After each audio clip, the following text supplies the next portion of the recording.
PR ചെയ്ത് കേട്ടോ? അല്ല, ഇത് PR അല്ല, അത് കളിച്ച് നേടണമല്ലോ. സ്ട്രാറ്റജി കുറച്ച് പരിപാടികൾ സാധനങ്ങൾ സെറ്റാക്കാം, അത്രേ ഉള്ളൂ. കാരണം ബുദ്ധി കുറച്ച് പ്രയോഗിക്കുക, അതേപോലെ കുറച്ച് ഹാർഡ് വർക്കിങ് ചെയ്യുക.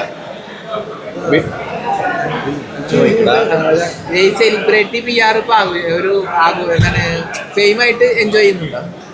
അങ്ങനെയല്ല, ഇപ്പം അതായത് ഈ ഒരു മേഖലയിലെ ആൾക്കാർക്കൊന്നും അത്ര എക്സ്പോഷർ കിട്ടാറില്ല സത്യത്തിൽ. അപ്പോൾ നമ്മൾക്ക് ആ ബിഗ് ബോസിന്റെ പ്ലാറ്റ്ഫോമിൽ നിന്നും ഇങ്ങനെ നമ്മളുടെ പേര് അത്യാവശ്യം ആൾക്കാരിലേക്ക് എത്തിപ്പെടുന്നു, നമ്മുടെ പേജ് റീച്ച് ആവുന്നു, നമ്മളുടെ കണ്ടന്റ് റീച്ച് ആവുന്നു, നമ്മളെ ആൾക്കാരിലേക്ക് അറിയപ്പെടുന്നു.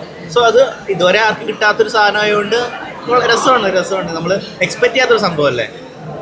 അടിയിൽ ഒരുപാട് കമന്റ് ഉണ്ട്, PR വിനിക്കേട്ടന് ഇഷ്ടം, ഒരുപാട് ഗേൾസ് ഫാൻസിന്റെ മെസ്സേജുകളും പണ്ടായിരുന്നു. പിന്നെ ഇപ്പൊ അങ്ങനെ അത് കാണാറില്ലടാ.